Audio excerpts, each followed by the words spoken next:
একজন বিবাহিত মহিলাকে নিজের কাছে বন্দী করে রাখা মানুষটা কে?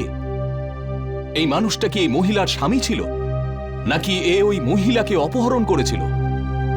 সত্যিটা কি সেটা গল্পের শেষে জানতে পারবেন, কিন্তু সত্যি ঘটনা নির্ভর এই গল্পের শেষ আপনাকে অবশ্যই ভাবতে বাধ্য করবে।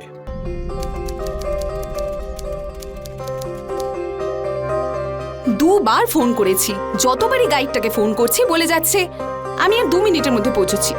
অসহ্য করে একটা। ও উঠে করে আসছে নাকি? আর কতক্ষণ অপেক্ষা করতে হবে?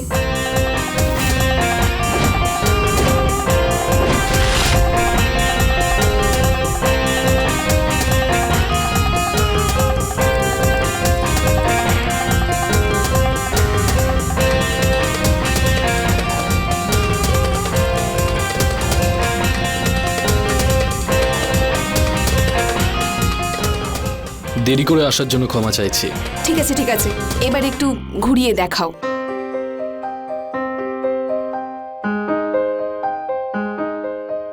ভালোবাসা আর ছুরি, এই দুটোই চারিদিকে ছড়িয়ে রয়েছে আমাদের এই শহরে। আচ্ছা, আর এই শহরের মানুষ, তাদের মন তার থেকেও বড়। সে তো অবশ্যই। আমাদের শহরের কবিরা এই শহর নিয়ে কয়েকটা লাইন লিখেছেন। আচ্ছা, হ্যাঁ, শোনান তবে। যোধপুরের সকাল সবার মন মাতিয়ে দেয়, যোধপুরের সন্ধে শুধু ভালোবাসা ছড়ায়, আর যোধপুরের রাত দুটো হৃদয়কে মিলিয়ে দেয়, আর যোধপুরের মানুষেরা সবার বন্ধু হয়। শায়রি তো দারুণ বলেন আপনি। আগে শুধু যারা পছন্দ করে তাদের সামনেই মুখ থেকে বেরোয় না। আমার কেমন অদ্ভুত লাগছে এইসব।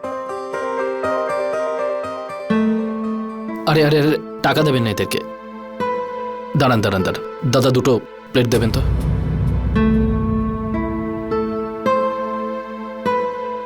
আর লাগলে চেনিও। এই ক্ষুধার্ত বাচ্চাদের টাকা দেওয়ার থেকে ভালো যদি এদের খাওয়ানো যায়। টাকা দিয়ে আপনার দায়িত্ব তো শেষ হয়ে যাবে, কিন্তু এই ক্ষুধার্ত বাচ্চাদের খাবার খাইয়ে না আমার মন খুব শান্তি পায়।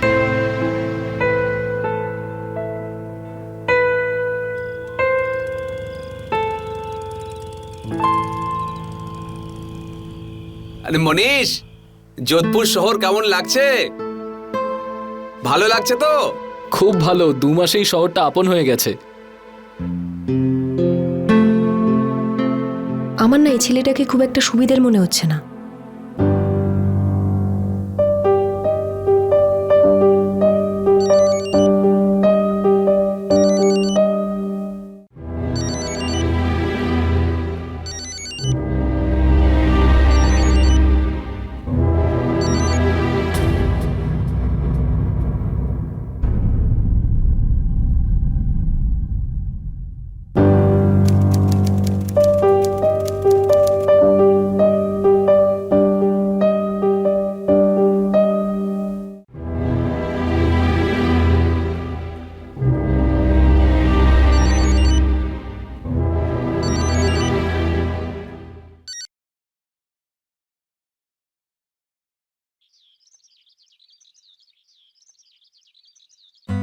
রাজস্থানের সবকটা বিখ্যাত জায়গার মধ্যে এটা একটা বিখ্যাত জায়গা। লোকজন দূর দূর থেকে এই জায়গাটা দেখার জন্য আসে। এক মিনিট।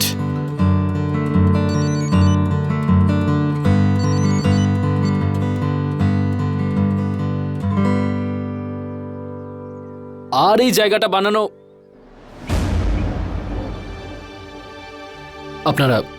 আপনারা দেখুন।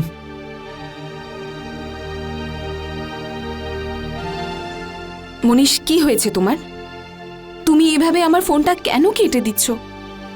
যদি কথা না বলতে হয় তাহলে পরিষ্কারভাবে বলে দাও, কিন্তু এভাবে ইগনোর করো না। কতবার আমি তোমাকে ফোন করেছি, আমার সব বন্ধুরা চলে গেছে, শুধুমাত্র আমি এখানে থেকে গেছি যাতে আমি একটাবার তোমার সাথে কথা বলতে পারি। কেন এমন করছো? কোমল, আমরা কোথাও বসে কথা বলি। আমার বাড়িতে চলো। চলো। হ্যাঁ বলো মনীষ, কেন এমন করছো? তুমি আমার ফোনটা পর্যন্ত ধরছো না কেন? কোমল, আমি জেনে শুনে এরকম করছি। কিন্তু কেন?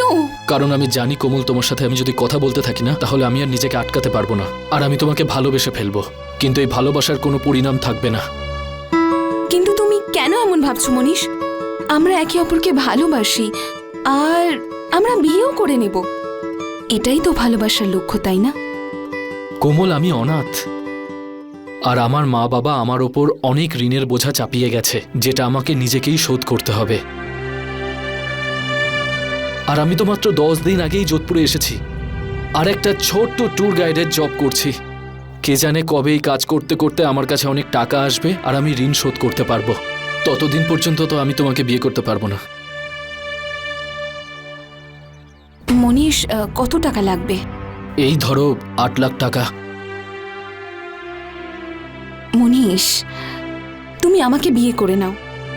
বাবাকে বলবো যে আমাদের বিয়েটা যেন একেবারে সিম্পল ভাবে হয়, আর ওখানে যে টাকাটা বাঁচবে তুমি সেটা দিয়ে নিজের ধার মিটিও। কিন্তু কোমল, না মনীষ, আমি তোমাকে ছাড়া এক মুহূর্তও থাকতে পারবো না। আমাকে বিয়ে করে নাও।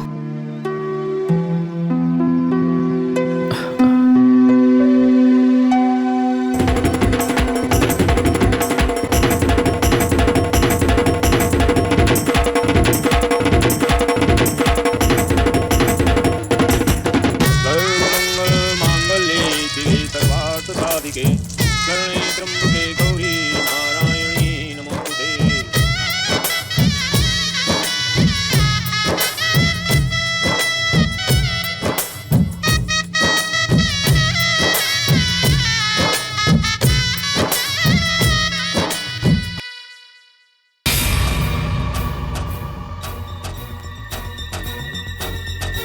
আরে জামাই, তুমি আগে যাও। আপনি চান আমি পরে হ্যাঁ। ঢুকছি। যান যান যান।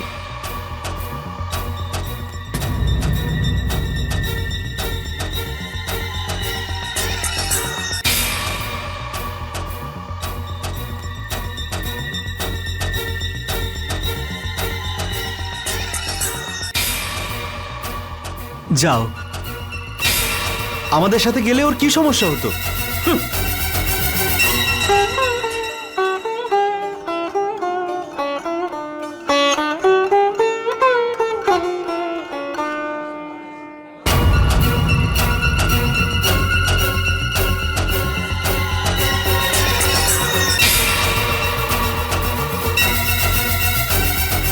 মনীষ আর কোমল আজকের জেনারেশনের দুজন যুবক যুবতী। নিজেদের ভালো মন্দ বোঝে তারা, কিন্তু যৌবনের উত্তেজনায় নেওয়া সব সিদ্ধান্ত ঠিক হবে এর কোনো মানে নেই। মনীষ আর কোমল তাড়াহুড়ো করে নিজেদের ভালোবাসার সম্পর্ককে বিবাহের সম্পর্কে পরিণত করার সিদ্ধান্ত নিয়েছিল, কিন্তু ওদের এই সিদ্ধান্ত কি সঠিক প্রমাণ হবে? অপরদিকে আরেকটা প্রশ্ন অনেকের মনেই জেগে উঠছিল, সেটা হলো মনীষের ব্যবহার। আসলে এমন কি ব্যাপার ছিল যেটা নিয়ে অনেকের মনেই প্রশ্ন জন্ম নিচ্ছিল? এমন কিছু কি ছিল যেটা মনীষ সবার থেকে লুকোচ্ছিল? চলুন দেখি।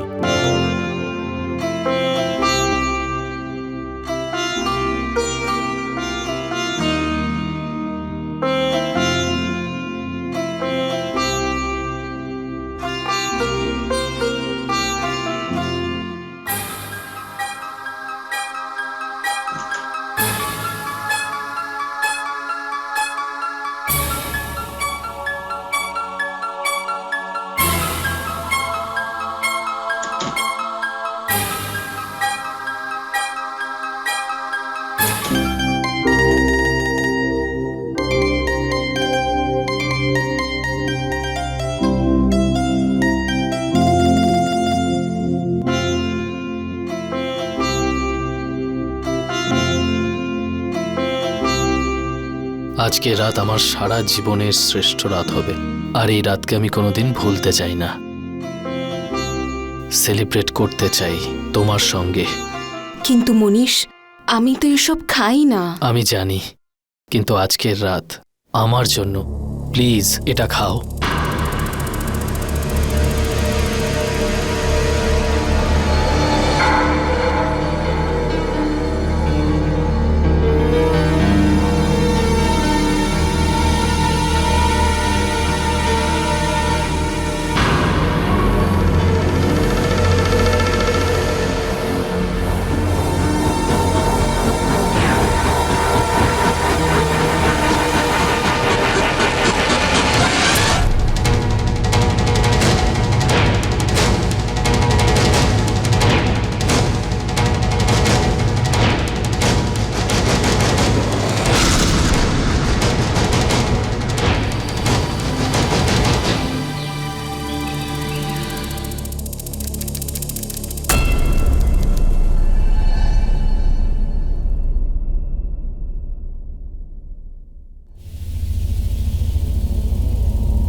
মনীষ, মনীষ,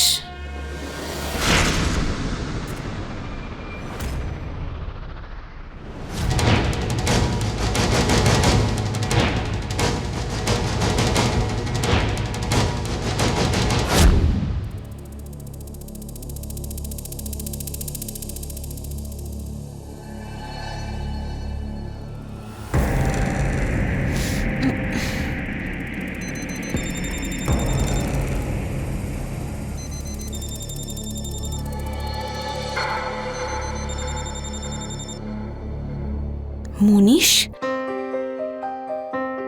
সরি কোমল, আজকে আমাকে একটু তাড়াতাড়ি বেরোতে হতো। তুমি ঘুমোচ্ছিলে তাই তোমাকে আর জাগাইনি। রাতে তাড়াতাড়ি ফিরবো। ঠিক আছে, কিন্তু কিছু খেয়ে নিও, কেমন? ওকে।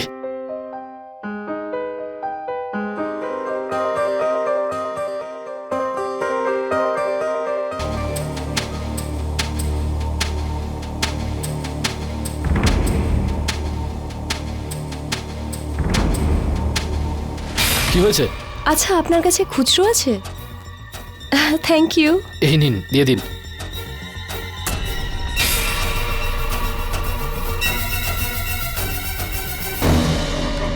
আপনি নতুন এসেছেন এখানে? আগে হ্যাঁ, আজকে দিল্লি থেকে এসেছি। আমার কাছে এই শহরটা একদম নতুন। আমি আসলে একজন টুরিস্ট গাইড। আপনি বললে আপনাকে ঘোরাতে পারি। ওয়াও, এটা তো খুব ভালো ব্যাপার। তাহলে দেখান আমাকে আপনাদের শহর। চলুন। চলুন।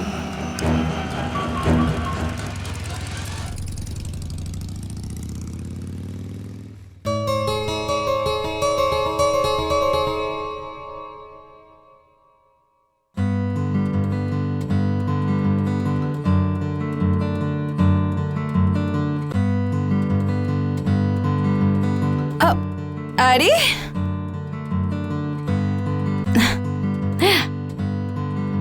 যাও, সরো। তুমি কি বলেছিলে যে তুমি আজ তাড়াতাড়ি আসবে? কত দেরি করলে তুমি। যাও, আমি কথা বলবো না। আচ্ছা বাবা, সরি। এরপর থেকে এই ভুল আর কোনোদিন করব না। বিয়ের এখনো দুদিনও হয়নি আর নিজের স্ত্রীকে কেউ এইভাবে কষ্ট দেয়? আরে, ভুল যখন করেছি সরি তো বলতেই হবে। ঠিক আছে, ঠিক আছে, যাও এবার তাড়াতাড়ি চেঞ্জ করো, আমি খেতে দিচ্ছি। আরে কোথায় যাচ্ছ? ড্রেস চেঞ্জ করতে। হ্যাঁ, তো এখানেই করো না। আমি তোমার স্ত্রী, প্রতিবেশী নই। ওই আসলে আমাকে একটু স্নানও করতে হবে, তাই বাথরুমেই আমি চেঞ্জটা করে নিচ্ছি। ওকে।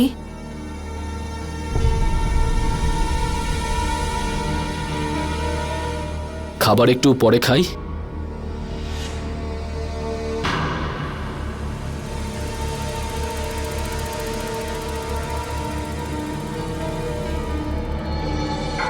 আজ এসব না, প্লিজ। আরে সোনা, এটা কোনো মদ নয়, এটা হলো ওয়াইন।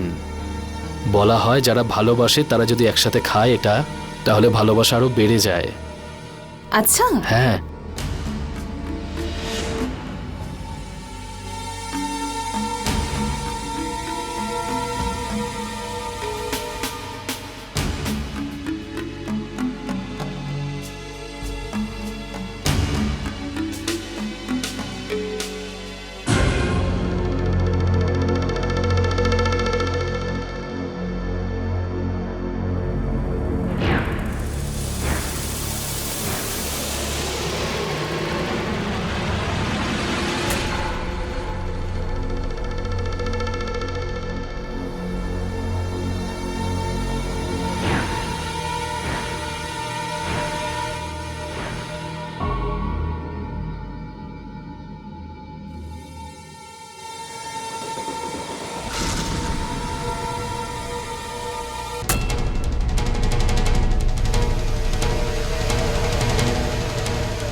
আরে কোমল শোনো, সকাল সকাল কোথায় গিয়েছিলে?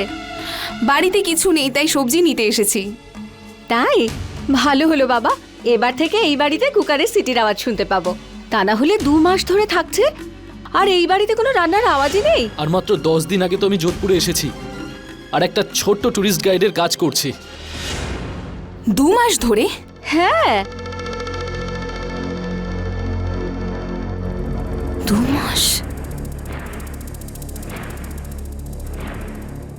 মনীষ, কত দেরি করলে তুমি? আমার লেট হচ্ছে। মনীষ তুমি বলো যে এখানে তুমি কতদিন ধরে আছো?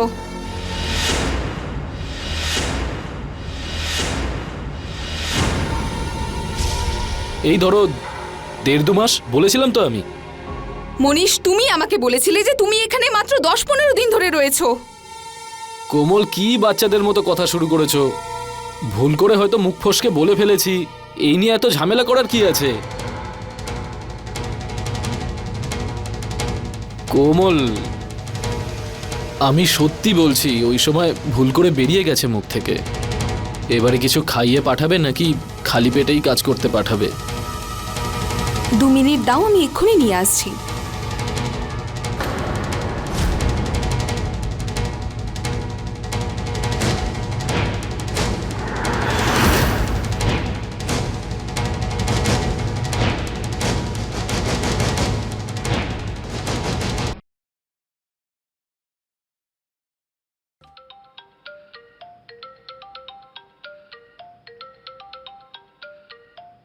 আরে ও তো ওর ফোন এখানেই ফেলে গেছে। প্রিয়া, এই প্রিয়াটা? ওই কোমল, ফোনটা আমার ফেলে গেছিলাম। হ্যাঁ এই তো। মনীষ, এই প্রিয়াকে? কি কোমল, সবসময় বাচ্চাদের মতো প্রশ্ন করো। আরে ট্যুরিস্ট। Okay bye. বাই।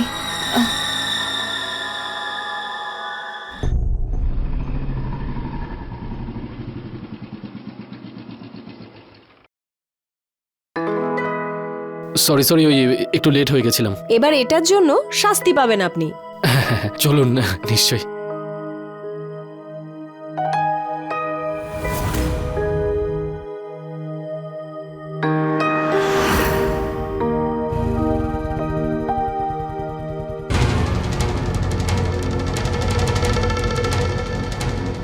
চলুন, এত কি চিন্তা করছেন?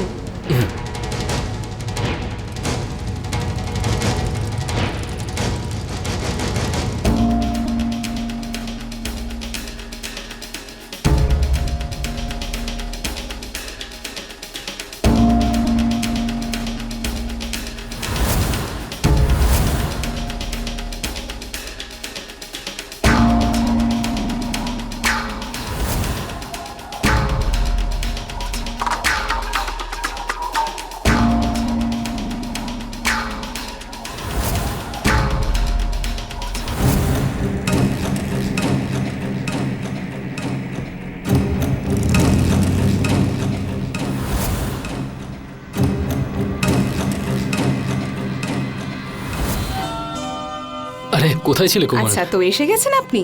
খুব টায়ার্ড হয়ে গেছি, জিজ্ঞেস করো না আর। এই নাও।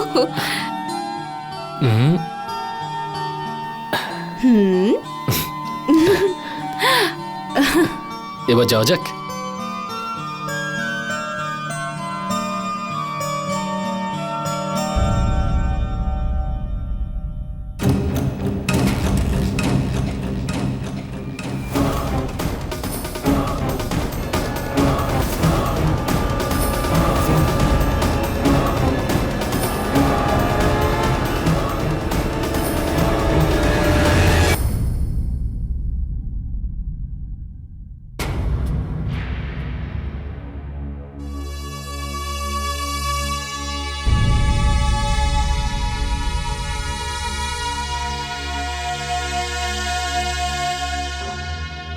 মনীষ, আমি তোমার আলমারি থেকে কাল একটা ইনজেকশন পেয়েছি। তোমার কোনো অসুখ হয়নি তো? আচ্ছা, ওই ইঞ্জেকশন? আরে ওই ইঞ্জেকশনগুলো তো ভিটামিনের ইঞ্জেকশন। ভিটামিনস? হ্যাঁ, ডক্টর বলেছে আমার শরীরে ভিটামিন খুব কম আছে, তো সেই জন্য। আরে কোমল, তোমার এসব প্রশ্ন শুনে আমার তো ভয় করতে শুরু করেছে। কে জানে তুমি কখন কোন প্রশ্ন করবে আর আমি দিতে পারবো না উত্তর। তারপরে কে জানে কি হবে আমার। চলো বাই।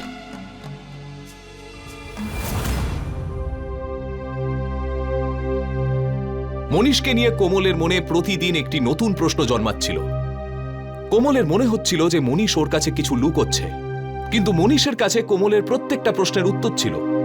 এমন কোন সত্য থেকে মনীষ কোমলকে দূরে রাখছিল? প্রিয়ার সঙ্গে মনীষের ঘনিষ্ঠতা বাড়ছিল, যা কোথাও এই ইঙ্গিত দিচ্ছিল যে মনীষ কোমলকে ঠকাচ্ছে। কিন্তু এই রহস্য কি শুধু এটুকুই, নাকি এরকম আরো অনেক রহস্যের ওপর থেকে পর্দা ওঠা বাকি ছিল? আর এই হাতের রেখা আমাকে বলছে তোমার জীবনে একজন খুব হ্যান্ডসাম ছেলে আসবে যে তোমাকে খুব ভালোবাসবে। আচ্ছা, তাহলে একটু মন দিয়ে পড়ে দেখো তো, এর মধ্যে ওর নামটাও লেখা আছে নাকি? নাম? ওর নাম এম দিয়ে শুরু হয়। তাই নাকি? আর ও একজন ট্যুরিস্ট গাইড হবে।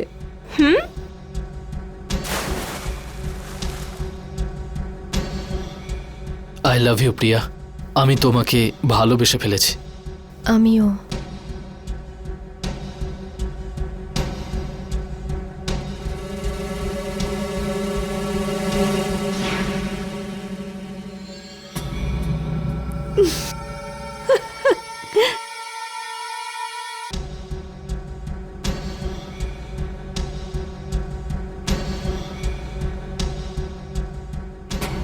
কোমল, আরে বৌদি, তুমি এখানে? হ্যাঁ, আমার বান্ধবী আর ওর স্বামী এই দিল্লি থেকে এখানে এসেছে, তাই ওদের সাথে দেখা করতে গেছিলাম। তুমি এখানে তাহলে? ও কে ছিল? ওটা মানে?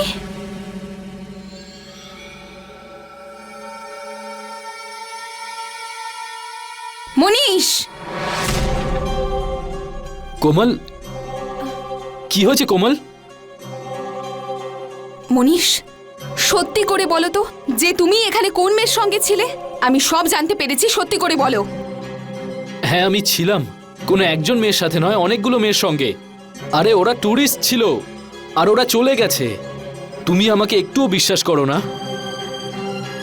মনীষ, কোমল দেখো, যদি আমার উপর এতটুকুও বিশ্বাস না থাকে তাহলে তোমার আর আমার সম্পর্কের কোনো মানেই থাকে না। আজকে তুমি যেটা করেছো তাতে আমি অপমানিত বোধ করছি। তুমি আজকে আমাকে খুব নিচে নামিয়ে দিলে। মনীষ, আমায় ক্ষমা করে দাও। আমার এটা করা উচিত হয়নি, কিন্তু আমি... Manish, I am so sorry. Komal, Manish, I am so sorry, please, I am sorry. It's okay, কোনো ব্যাপার না, ইটস ওকে।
ওই দিন আমি মনীষকেই দেখেছিলাম। এবার যদি ও বলে যে ও কোনো মেয়ের সাথে ছিল না, তাহলে আমার কিছু করার নেই। কিন্তু হ্যাঁ, যতটুকু দেখেছি তোমাকে এসে বলেছি। কি জানি মনীষ আমার কাছে কি লুকোচ্ছে। কাল রাতে আমি ওকে ইঞ্জেকশন নিতে দেখেছি। জানি না কি কারণে ও ইঞ্জেকশন নিচ্ছে। কি জানি কি রোগ হয়েছে ওর। এই দেখো,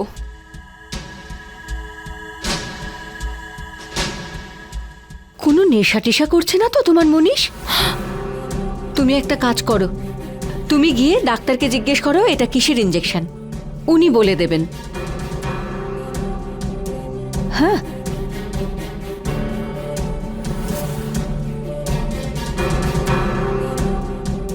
মাঝে মাঝে হাত ধরার থেকে ভালো সারা জীবনের মতো তুমি আমাকে তোমার করে নাও। কি হয়েছে মনীষ? আমি কিছু ভুল বললাম নাকি?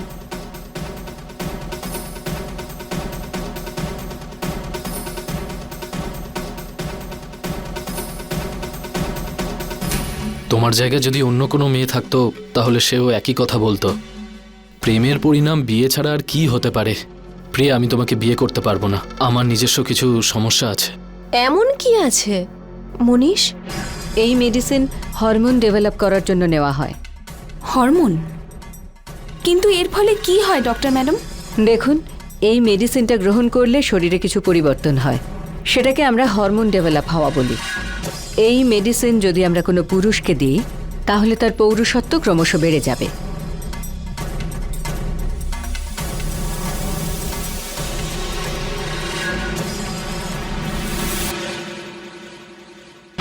কি হয়েছে?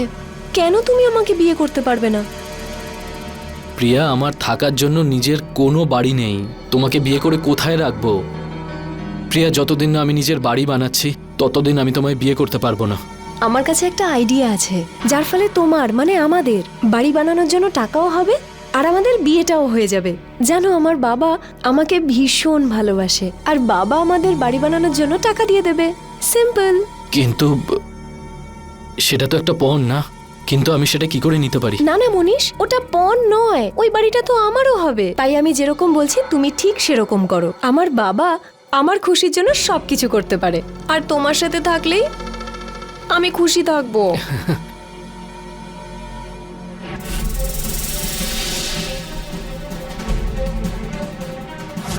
এই মেডিসিনটা গ্রহণ করলে শরীরে কিছু পরিবর্তন হয়।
কি হলো?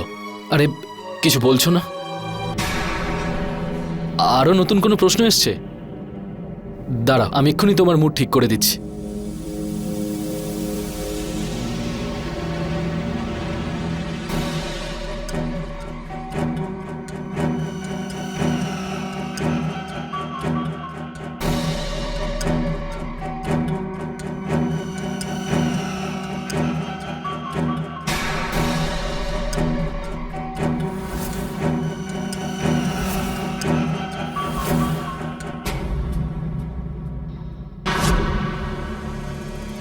এই নাও, খাও।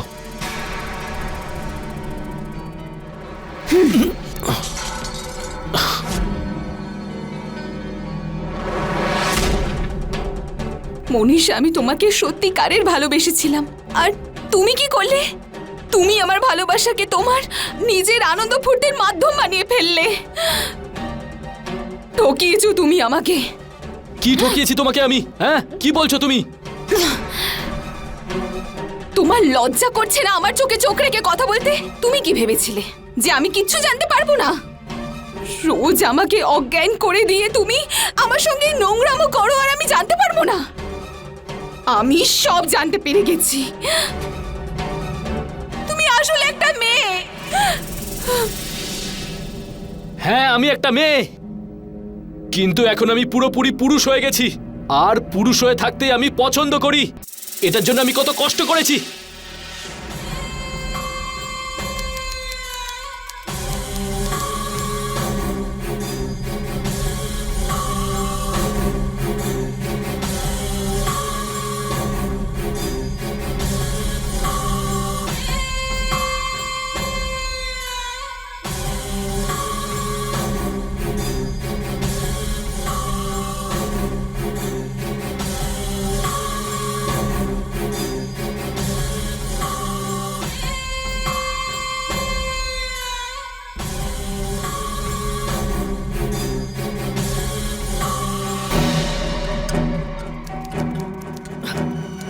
দেখো, ভালো করে দেখো। তোমার কি এখনো মনে হয় আমি মেয়ে? তুমি বললেই সত্যিটা মিথ্যে হয়ে যাবে না। তুমি নিজের চাহিদা আর নিজের স্বার্থের জন্য আমাকে ফাঁসিয়েছো, কিন্তু আর নয়। আমি তোমার এই সত্যিটা সবাইকে বলে দেব। আর এক মুহূর্ত আমি তোমার সঙ্গে থাকবো না। ঘৃণা লাগছে আমার তোমার দিকে তাকাতে। ছাড়ো।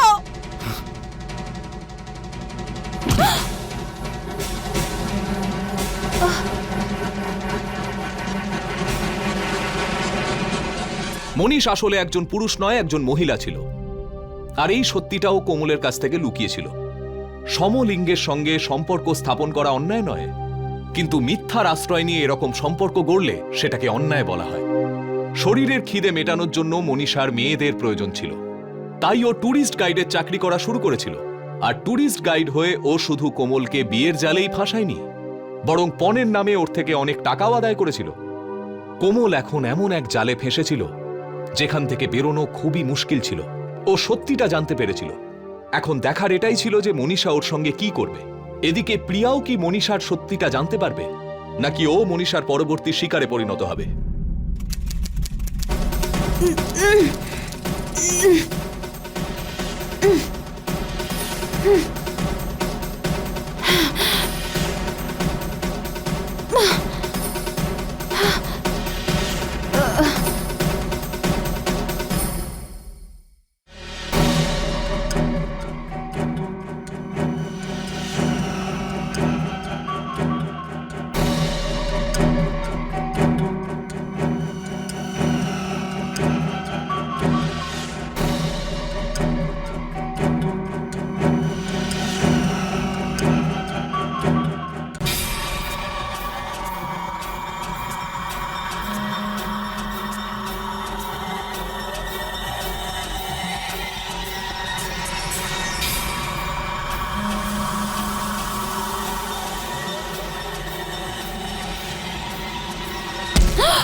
জ্ঞান ফিরেছে তোমার?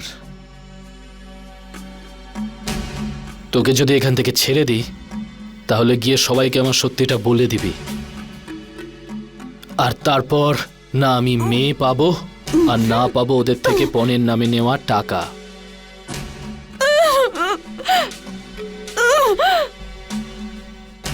নতুন একজনকে আজ বিয়ে করতে যাচ্ছি, আর ওখান থেকে ফিরে তোকে সারা জীবনের জন্য শান্ত করে দেব।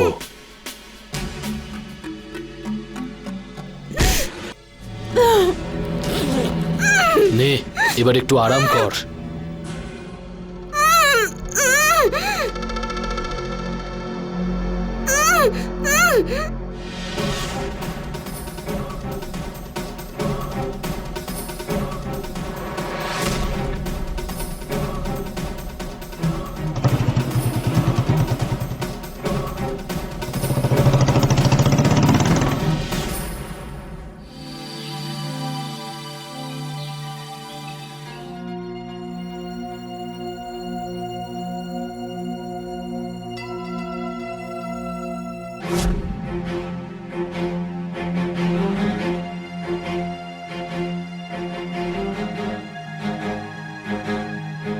কাল রাত্রে তো মনীষকে একা বেরিয়ে যেতে দেখলাম, তাহলে কোমল কোথায় গেল?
কোমল, কোমল,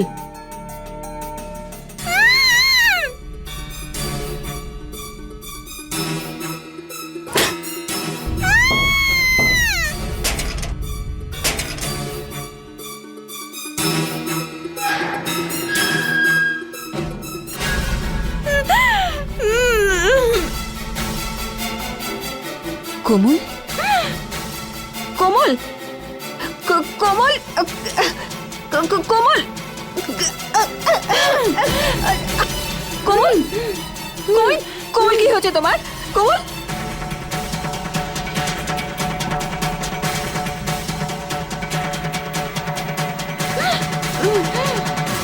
আমাকে আমাকে তাড়াতাড়ি যেতে হবে। কোথায়? কোথায় যাবে তুমি? না হলে ওর জীবনটাও নষ্ট করে দেবে। আপনার কাছে ফোন আছে? প্লিজ দিন। হ্যাঁ, এ নাও, এ নাও।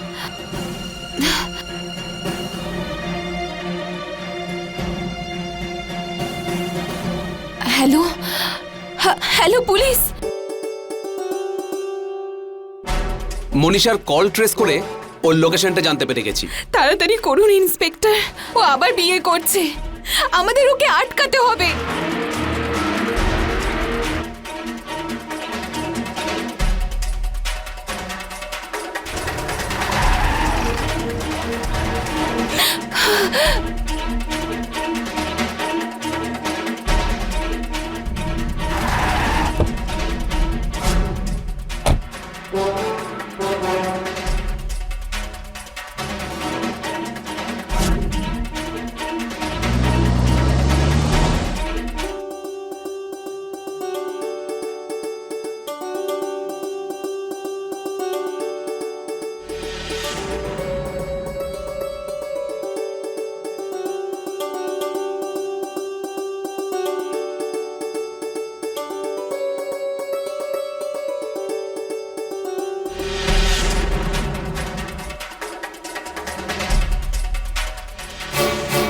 সেই প্রতারক। তুমি কে? আমি এই প্রতারকের প্রথম স্ত্রী। তুমি কিছু বলছো না কেন? চুপ করে কেন আছো জিজ্ঞেস না করে? এই মেয়েটার কাছে সত্যিটা জানতে চাও? আগে হ্যাঁ, একটা ছেলে ভেবে যাকে তুমি নিজের জীবন সঙ্গী করতে চলেছিলে, ও আসলে কোনো ছেলে নয়, ও আসলে একটা মেয়ে। কি বলছেটা কি ও? তোমার সমস্ত সত্যি কথাগুলো বলো, নাকি আমি ওকে কিছু কষ্ট করতে বলি?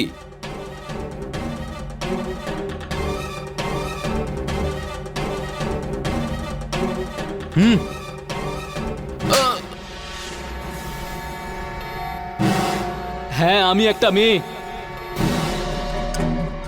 আমার ছেলে সেজে থাকা বেশি পছন্দ, সেই জন্য আমি ডক্টরের সাথে কথা বলে অনেক ওষুধ খেয়ে ছেলে হয়ে যাই, আর তারপর আমি মেয়েদের পছন্দ করতে শুরু করি। কিন্তু কোনো একটা মেয়ে আর একটা মেয়েকে বিয়ে তো আর করতে পারে না,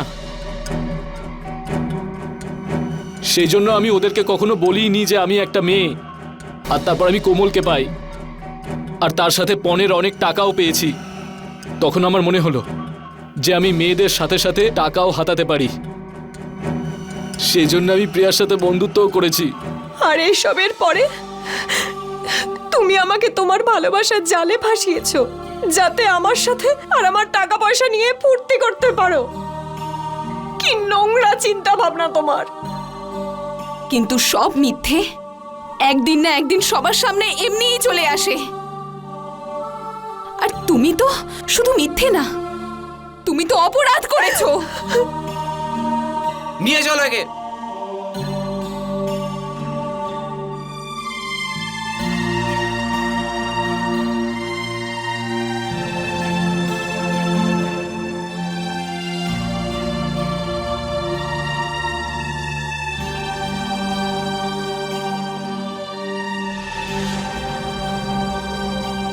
বিপরীত লিঙ্গের মতো ব্যবহার করা বা সেরকম সেজে থাকা এটা অপরাধ নয়, কিন্তু কাউকে নিজের লিঙ্গের ব্যাপারে না জানিয়ে তাকে ঠকিয়ে নিজের শরীরের খিদে মেটানোটা একটা অপরাধ।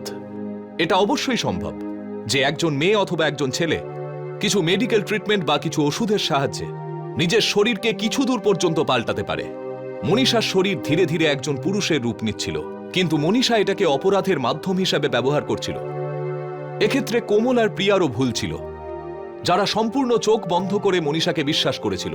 দেরি করে হলেও কোমল কিন্তু মনীষার এই মিথ্যেটা ধরতে পেরেছিল, আর নিজের বুদ্ধির দ্বারা শুধু নিজেরই নয় বরং প্রিয়ার মতো এরকম না জানি আরো কতজন মহিলার জীবন বাঁচিয়েছিল। এটা অপরাধের একটা সত্যি ঘটনা ছিল, কিন্তু যে এই ঘটনার কথা শুনেছে তার মুখ থেকে একটাই কথা বেরিয়েছে যে এরকমও হতে পারে। কোমলের এই সাহসী পদক্ষেপকে ক্রাইম অ্যালার্ট স্যালুট করে। আর আপনাদের সাবধান করছি যে কোনো অচেনা মানুষের ব্যাপারে সবকিছু ভালো করে জেনে নেওয়ার পরেই তার সঙ্গে নিজের জীবন কাটানোর সিদ্ধান্ত নিন। এর সঙ্গেই আমি গিরিশ জৈন ক্রাইম অ্যালার্টের এই এপিসোডে আপনাদের থেকে বিদায় নিচ্ছি। আবার ফিরে আসবো এরকমই একটা সত্য ঘটনা নিয়ে। ততক্ষণ be alert, be safe. Crime alert, অন্যায়ের বিরুদ্ধে সোচ্চার।